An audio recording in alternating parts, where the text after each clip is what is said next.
were hoping for a better beginning to 2015 for property markets around the country, but things are simply not looking any better. In fact, the Housing Sentiment Index, assessed by IIM Bangalore and Magic Bricks and released on 14 January, forecasts that home buyers across all 10 cities surveyed expect real estate prices to drop over the next 6 months. Are real estate prices likely to crack? This is the answer we are seeking in today's Realty Debate. Welcome everyone and meet my panelists. Jayashree Kurup, Head Content and Research, magicbricks.com. Jayashree, thank you for making the time and coming here. Uma Sitaraman, Lead Researcher, IMB, Century Real Estate Research Initiative from Bangalore. Thank you, Uma. Shailesh Puranik, MD Puranik Builders. We also have with us Kalyan Chakrabarti, Managing Director, Red Fort Capital, joining us. Pankaj Bajaj, MD Aldeco Infrastructure and Properties Limited, also Executive Committee member of CREDAI. Neeraj Bansal, Partner in Head Real Estate and Constructions, KPMG India. And with us, the Data King, Sameer Jasuja, Founder and MD of Prop Equity, whose data, coincidentally, actually supports that theory that prices could crack. Let's start with what actually is happening now in this space. Jayashree, you know, we don't want to lose any time by showing actually your research findings. They'll keep appearing on the screen.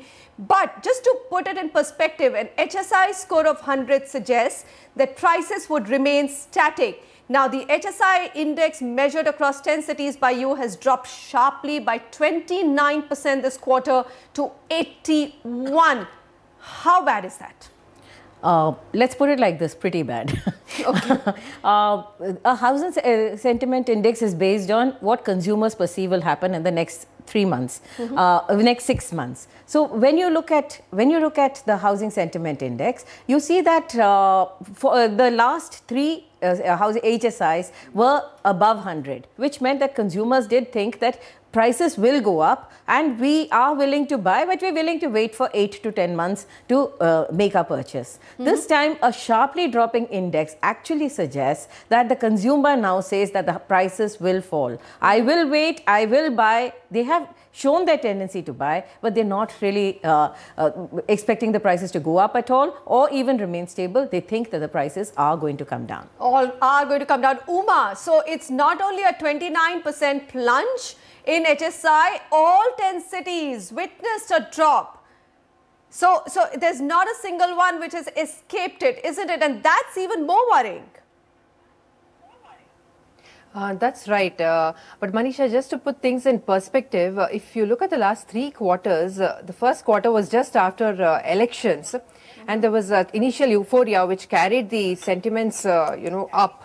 And the previous quarter, we saw a slight adjustment and things are coming back to ground. I mean, things are settling down and people are seeing that, there are certain policies that will take some more time. There's interest rates which had not reduced as of the point of the survey this quarter. So because of all of these reasons, we see a plunge, but you have to look at it in perspective of the last 3 quarters. Okay, and what does that figure show? So you're saying, okay, you had a little bit of an euphoria after you had a strong, stable government, and probably that's why the 29% plunge in the last quarter is more evident. But if you were to take all of 2014, is it better or worse than 2013? To me, I have data which shows it's much worse. Right. No, 2014 was worse, but the beginning of 2014 financial year, the last 2 quarters were looking good, and then this plunge. And if you look at the specific cities that you mentioned, yes, all 10 cities have come down. But if specifically, if you look at NCR, Delhi, they have been the most affected. And there's a lot of local issues involved here in terms of infrastructure developments haven't happened on time. And prices have really gone up. Like take Gurgaon market, prices have really shot up in the last 1 year. So investors are definitely not going to put their money into the Gurgaon markets, for example. Bangalore, which saw a continuous uptrend in the last 4 quarters, is again plunging this time more in terms of you haven't seen too much of a salary increase, and there wasn't a decrease in interest rates. So all of these factors have, I think, played on each of these cities individually and kind of caused a plunge across all cities. Okay. So